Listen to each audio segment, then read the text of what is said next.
Gwanson nga dilawan man na. Dilawan man na. Kaning tao dire ang sigig sabok-sabok nako. Itsa ang dilawan man ka nga nung gadul-dul man kang bibisara karon. Pero hindi kami lumapit, hindi kami tumanggap kahit piso. At nung nandun si Rodrigo Duterte sa harap ng Kongreso buong araw at wala kahit isang kongresista na nagtatanggol. Nagluluksa tayo sapagkat kinidnap, kinulong ang ating mahal na Tatay Digong. Anong kasalanan niya? Binaba niya ang kriminalidad. Nilabanan niya ang korupsyon. Siya ang nakakulong. Nung palapit na sa pintuan ng Malacanang ang investigasyon, pinalitan si Marcoleta. Nilagay ang isang senador na walang bayag. Ayaw imbestigahan, puro cover up. Nabudol na tayo doon kay Pangulong Marcos Jr., kay Rizzo Ontiveros na inendorso ni Vice President Sara. May mga tao po dyan nagkukunwari, Duterte daw sila. Tignan yung history nila. Nakatapos magsisiksik dito, Duterte daw siya. Wow naman. Wala akong sinasabi ha. Dadagan ang Dito News Update. Alright, so magandang buhay. Welcome back dito sa ating munting bahay. Ngayon po, pag-uusapan natin mga kabitan itong mga kaganapan dyan sa Davao City. Dahil po sila ay nagdiriwang ho sa ika-89 sa araw ng Davao. At the same time ho, kaarawan din ngayon ni Tatay Digong Duterte, mga kabalitaan. At may napansin ho tayo rito na para bagang nagpatutsadahan ho. Itong si Attorney Freddy Topacio at itong si Attorney Rowena Guanzon. Dahil sila po ay may mga alitan ho talaga. Personal na away, dala ng emosyon. Pero hindi naman ho nagkakagulo dito mga kabalitaan. Patutsadahan lang ho. Pero sana hanggang dito na lang ho yan kasi isa naman ho yung kanilang kinakampihan, isa yung kanilang ipinaglalaban na itong si Inday Sara Duterte manalo lamang sa 2028 presidential elections, mga kabalitaan. Pero bago pa po ang lahat, may paalala lamang ho tayo. Sana po matulungan nyo po ang ating munting bahay na makaabot na ho tayo ng 100,000 subscribers para ho mas lalo pa ho tayong gaganahan pa na maglalahad ho ng mga impormasyon na hindi ho pinapakita sa mainstream media. At kung umabot ho tayo dyan sa hinahangad nating 100,000 subscribers, itong makikita nyo pong sombrero, itong cap na po mga kabalitaan, semi-ball cap. Merong logong, kung makikita nyo yung logo sa screen, na ibalik ang tapang at malasakit sa 2028. At sa babaho, may President Inday Sara Duterte. And then, para sa tunay na pagbabago. The same na po yung logo na makikita nyo sa screen. Mamimigay ho tayo sa ating mga kababayan na nandito sa Pilipinas kung tayo po ay aabot ng 100,000 subscribers, mga kabalitaan. Pero sa mga nagnais pong maka-avail ho nito, pwede rin po ho kayong umorder dito sa ating munting bahay, mga kabalitaan. Comment lang ho kayo at para magkaroon ho tayo ng magandang pag-uusap. Pwede ho tayo magpadala ho sa Netherlands, pwede sa Europa at kahit saang panig ng mundo. Basta may mga Pilipino na solid ho, DDS supporters, mga kabalitaan, na gusto makakuha ng ganitong sombrero para na ho ito sa preparasyon para kung sakali hong dito sa Pilipinas, pag may mga gathering ho, suot nyo po ito, nakaka-proud ho, mga kabalitaan. Kaya pakiusap ko po, para umabot ho tayo ng 100,000 subscribers, pwede ho tayong mamimigay sa ating mga kababayan dito sa Pilipinas. At sa mga gustong order, ulitin ko rin po, saan mang lupalop ng ating mundo, pwede ho natin ipadala ho sa inyo dyan, mga kabalitaan. Ito na po, pakinggan ho natin, sabay-sabay na yung manood sa mga pangyayari dyan sa Davao City, mga kabalitaan. Maayong buntag sa atong Vice Presidente, ang Mayor Baste, o sa Duterte family, sa atong mga congressman, labi na kay Omar, kay Harold, kay Lian de Biste, kagari akong amigo nga si Kiko Barsaga, kag tanan diri, assalamualaikum. Sa mga taga Davao, nawa pa kailan ako, this is not the first, kailan mo na ako? Wa man dagang kailang, Bisaya man ko. Pero Ilongga gid ako. Pero kay sa Dumaguete man ko nag-high school nga ang akong mga paryente dagang kay kumpirente Bisaya. That's why Cebuano pud ko. Dagang mga Guanson sa Cebu. The first time I met Rodrigo Duterte was a historical event. We campaigned for President Cory Aquino against Marcos and his warlords.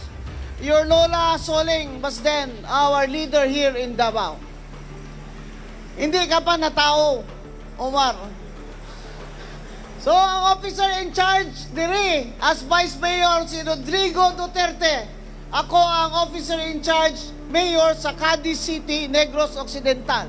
I was 27 years old.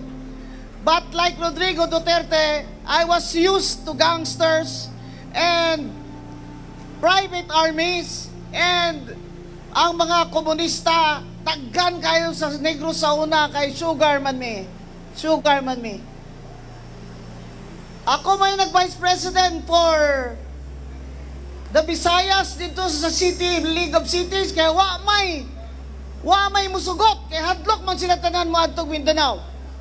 So ako ilang gipili, I was 27 years old, gipaadto ko nila dire kay Digong. That's the first time I met this man that everybody was talking about. And I said, I want to meet this Rodrigo Duterte, so I will go. Mag-bulletproof vest ka, Mayor. Mag-ganyan ka. Ano mo mag-bulletproof vest? Andun si Digong. Kailangan ka ba mag-bulletproof vest nga naana siya dito? So I came here. That's the first time I met him with June Basco. I remember this meeting clearly because we were building a new nation. We were building a new democracy. We toppled warlords in Mindanao and in the Visayas, our very own Armin Gustilo. But here was Rodrigo Duterte, a lawyer, a former fiscal, and son of Chia Soleng, who stood against the Marcoses here and all their warlords. So I came to meet him. 27 anyos lang ko, niyan siya, Mayor. Kadungog ko nga, kanang imong pusil, mao mo na pinakamahal nga pusil sa kalibutan. He did not ask me any question. He just asked me about the gun I was carrying. So I said, this man is after my own heart. Because instead of talking about politics, he asked me to see my gun. At that time, I was carrying, yes, the most expensive handgun in the world. It was called an HK-P7. At that time, very hard to get that. Yun lang ang hiningi niya sa akin, na makita niya lang yung baril na yan na sinasabi, yan daw ang pinakamahal na pusil sa bilog na kalibutan. And that's when I said, hindi nga tao ni, this man is going to be a very strong leader of the nation someday. And wala yun ko nagsala. Kay as I looked at his career, we met again. We met again on paper in the Commission on Elections, Vice President. Rodrigo Duterte, Mayor of Davao, was substituting for Dino. The problem with the certificate of candidacy was Dino signed the candidacy for Mayor of Pasay, not President of the Philippines. And therefore, there was a technicality, and somebody objected. The case was raffled to me. Prior to that, the case of Grace Poe was raffled also to me, and I disqualified Grace Poe on the ground that as a foundling, she was not natural born, therefore could not run for President of the Philippines. Here comes Rodrigo Duterte. Substitute siyang Dino. Unsa naman ni si Dino ay nagpirma naman tong certificate of candidacy nga mayor sa Pasay may gibutang dito. God bless his soul. Di ba? The case again was raffled to me. So again, Rodrigo Duterte and I met on paper. Now remember, I was appointed Commissioner of COMELEC and was chair of that division. I was appointed on recommendation of Liberal Party members. I was not in PC, I had no party. I was before that Commissioner of COA, professor in the UP College of Law, practicing lawyer, and former consultant, chief of staff of Miriam Santiago. I called my division commissioners to a meeting and said, first I called my father, who was a judge, and summa cum laude of Siliman, that's why I speak Cebuano. I said, I have a problem. Duterte's candidacy is for mayor. He said, what happened? It's like this, like this, like that. Where did he file it? I said, yes, he filed it in COMELEC.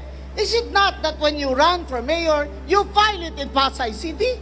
I said, yes. But he filed it in Manila. He said, therefore, the intent of that Dino was to run for president.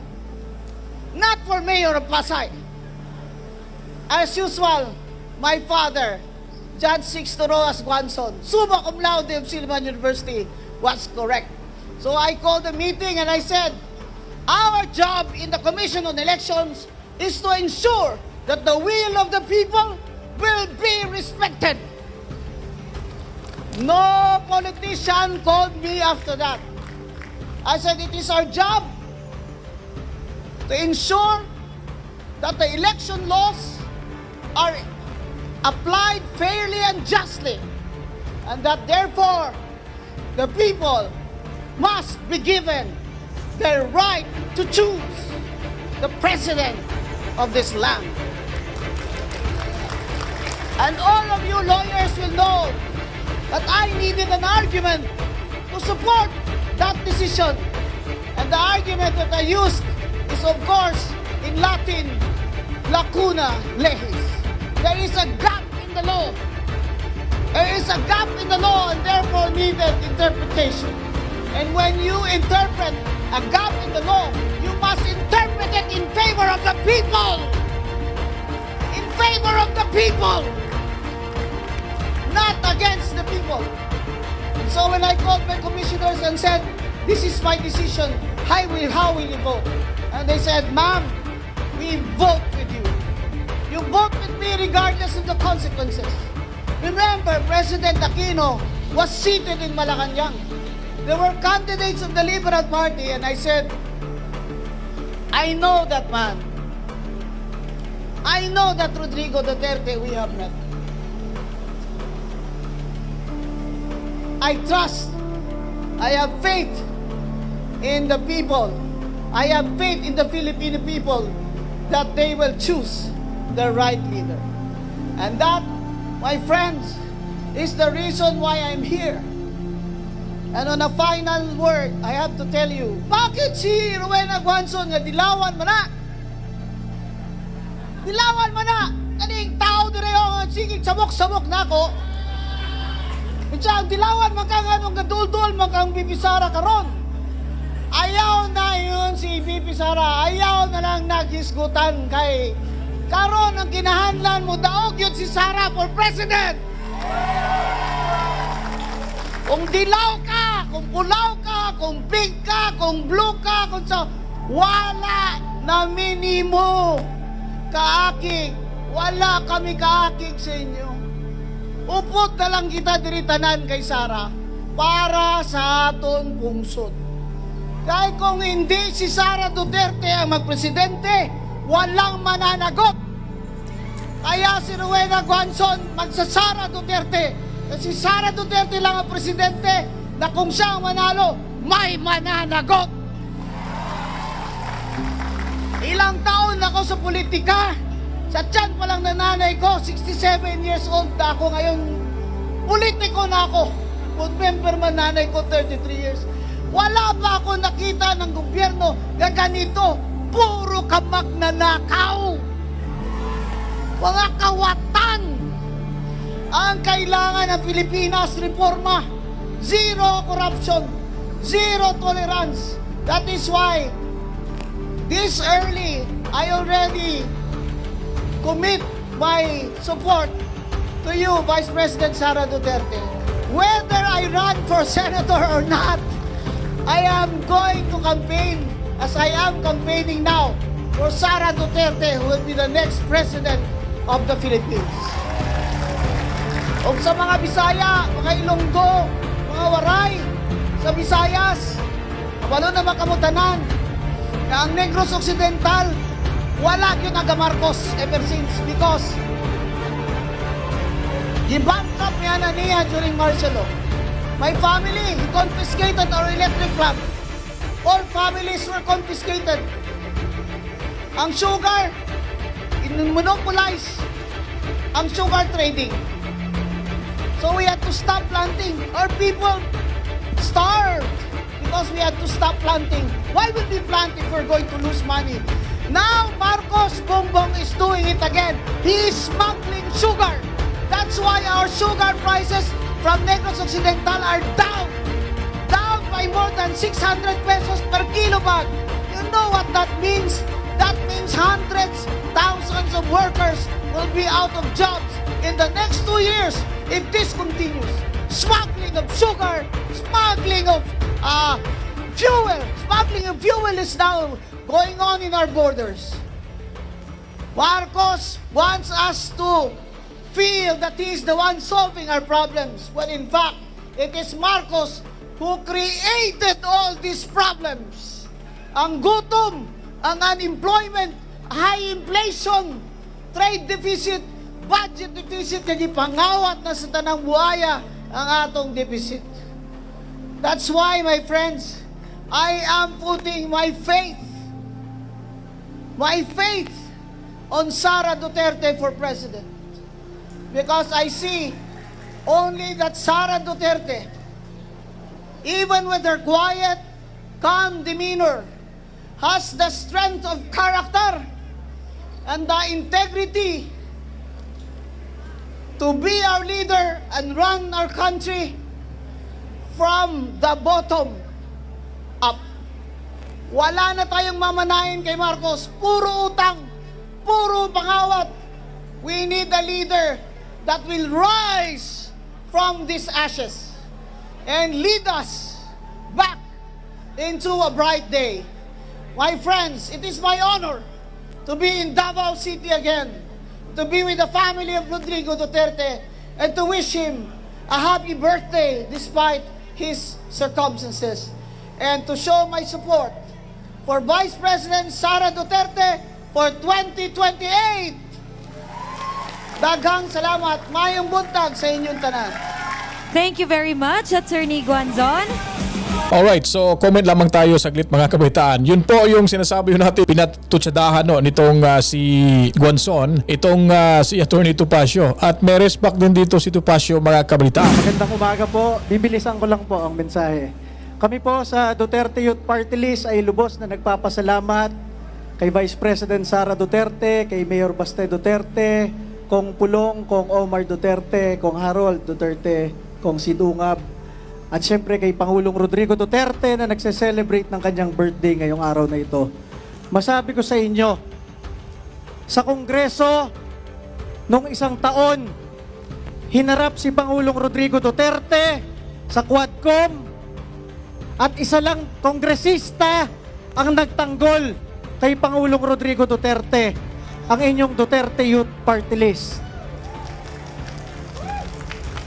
Ang speaker noon, Martin Romualdez, ang presidente, Bongbong Marcos, ay aming ninong. Kung gusto namin ng maleta, kung gusto namin ng pera, kung gusto namin ng kahit ano, madaling lumapit. Pero hindi kami lumapit, hindi kami tumanggap kahit piso. At nung nandun si Rodrigo Duterte sa harap ng Kongreso, buong araw, at wala kahit isang kongresista na nagtatanggol, nandun kami, ipinagtanggol namin ang ama ng sambayanang Pilipino, Rodrigo Duterte. At nung gabing yon, lumapit ang Pangulong Rodrigo Duterte. Sabi niya, Ronald, thank you for your loyalty. Masabi ko sa inyo, yung binanggit ni Pangulong Duterte na yon ay mas mahalaga kesa sa kahit anong pera, kesa sa kahit anong posisyon. Ama ng sambayan ng Pilipino na lumapit sa iyo, nagpasalamat, yun ay higit-higit na sa kailangan namin sa Duterte Youth Party List. At dahil doon, kahit anong mangyari, kahit anong nangyari noong isang taon, nanalo ang inyong Duterte Youth Party List, number 1 sa buong mundo, number 1 sa local absentee ng mga pulis at sundalo, hindi pinaupo ng COMELEC, dinisqualify. Pero nandito kami ngayon, naninindigan para kay Vice President Sara Duterte dahil alam namin, pag-upo ng ating Pangulong Sara Duterte, babalik ang hustisya sa ating bansa, mababawi lahat ng ninakaw sa sambayan ng Pilipino, at lahat ito ay magpapatuloy sa tunay na pagbabago na nilagay ni Rodrigo Duterte sa sambayan ng Pilipino. Muli po, maraming salamat po at happy birthday po kay Pangulong Rodrigo Duterte. Bakit naman nung tinawag ako, ang tawag nyo sa message ko, short message? Parang may gusto yata kayong sabihin. Anyway, alam niyo po, I'm happy to be here. Nagkakasiyahan po tayo sa kaarawan ni Tatay Digong. Samahan niyo ko sa isang birthday greetings. Happy birthday! Happy birthday! Tatay Digong! Happy Balakas! Happy birthday! Tatay Digong! Ngunit sa gitna po ng ating kasiyahan ay nagluluksa po tayo. Kaya kung makikita nyo po, may mga tao rito na nakasuot ng itim. Nagluluksa tayo sapagkat kinidnap, kinulong ang ating mahal na Tatay Digong. Anong kasalanan niya? Inubos niya ang mga adik sa Pilipinas. Binaba niya ang kriminalidad. Nilabanan niya ang korupsyon. Siya ang nakakulong. Yung mga tumanggap ng mali-maleta, yung mga nagpayaman, sila ngayon ang namamayagpag. Kaya't magluksa rin po tayo hindi lamang para kay Tatay Digong, ngunit para sa ating bayang inaapi. Bakit? Dahil ang rule of law po ay naghihingalo na. Yung Blue Ribbon Committee na dapat siyang nag-iimbestiga ng anomalya, nung palapit na sa pintuan ng Malacanang ang investigasyon, pinalitan si Marcoleta, nilagay ang isang senador na walang bayag. Ayaw imbestigahan, puro cover up. Siya na ang nagiging defense lawyer. Yung ating ombudsman na pinakahuling sumbungan ng anomalya, sinong nilagay nila? Tuta ng Malacanang! Ipinilit! Binraso! Kitang-kita! Tutang-tuta, puppet na puppet nila. Ang ating mga mambabatas na dapat sila ang nagsasabi ng tinig ng ating mga taong bayan, the House of the People daw. Siyempre, hindi kasama si Congressman Ungab doon sa mga ungas. Ito Ungab, yung marami doon ungas. Anong ginagawa? Sa gitna ng krisis, anong inaatupag? Impeachment! Hindi lang impeachment, yung rule of law, pinabaluktot. Katulad niyan, si Luistro, si De Lima, ang papangit ng sinasabi. Magaganda naman sila, di ba? Lalo na si De Lima, kaya nga, ang daming naloko sa kanyang lalaki. Puro pagbaluktot ng batas. Hindi naman, wala naman sa saligang batas ginagawa. Anong gusto nila? Para siraan ang ating pangalawang Pangulo. Yang si Sedanya, tabingi! Ang katuwiran! Ang katuwiran, di pa tapos eh. Kaya tayo po, huwag tayong matatakot mga kasama. Solid tayo dito sa Davao at I assure you, kita nyo yung mga nandito, Congressman Leviste, Batangas, Cavite, ang pugad ng revolusyon, Kiko Barsaga. Nandito ang Duterte Youth Party List, Harold Respicio, Ilocano. Nandito si Atty. Vic Rodriguez, na dismaya rin sa corruption sa Marcos administration. Humiwalay na, tumiwalag na sa kanila. Tayo po ay solid at alam nyo po, sana lang, ito lang ang pagtatapos ko. Sana, alam nyo yung iba po sa ating mga kababayan, kaya hindi lang gugulo. Sila po ay may pinanghahawakan sila na sa 2028 ay magkakaroon na naman ng tunay na pagbabago. Pag tinanggal nila yan, pag disqualify nila ang pangalawang Pangulo para tumakbong Pangulo, maghahalo ang balat sa tinalupan kasi wala na tayong aasahan. Ayan, inciting to sedition na naman ang kaso ko dyan. Dadagdag. At bilang panghuli po, mga kasama, huwag po tayong pabubudol. Nabudol na tayo doon kay Pangulong Marcos Jr. Nabudol na tayo kay Rizzo Ontiveros na inendorso ni Vice President Sara. May mga tao po dyan nagkukunwari, Duterte daw sila. Tingnan yung history nila. Anong sinasabi nila noon laban kay Pangulong Duterte? Anong sinasabi nila laban kay VP Sara? Pinahirapan nila ang Duterte Youth Party List. Pagkatapos magsisiksik dito, Duterte daw siya. Wow naman. Wala akong sinasabi ha. Wala akong sinasabi. Ayun, Hindi ako pinatutsadaan magpapanggit na. ng pangalan. Pero yun lamang po, magpakatatag tayo. tayong susuko, huwag tayong pabubudol. Sa 2028, magsawa tayo sa tagumpay. Ito po si Atty. Ferdy Topacio, matapang na tao. Walang kinakatakutan, asawa ko lamang. Maraming salamat po! Mabuhay ang Davao! Mabuhay!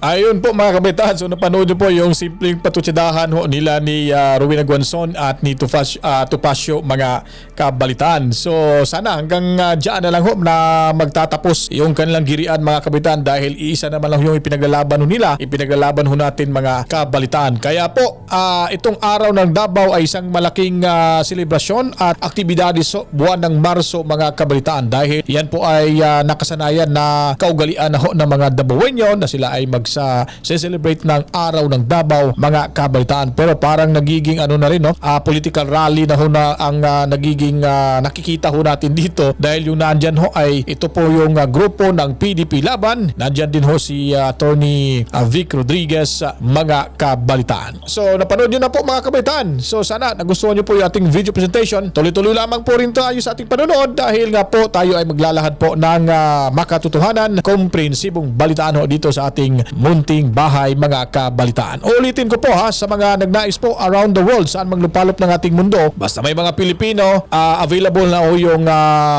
kapo natin mga kabalitaan. Available na po at pwede tayong magpapadala sa inyo kung gusto nyo mag-avail. And then sa mga kababayan natin dito sa Pilipinas, pag umabot tayo ng 100,000 subscribers mga kabalitaan, mamimigay ho tayo ng libre ho para makakuha ho kayo ng ganito at magagamit nyo po sa pang-araw-araw. At least no, makikita ho nila na DDS supporter ho kayo mga kabalitaan. Maraming salamat sa ating pagbabalik ho para sa mga dagang impormasyon, balitaan dito lamang ho sa ating munting bahay, Danagan Balita, Reaction Video News Supplement. Ako po magpapaalam na po. To God be the glory. Momo Chip Chip. Peace out.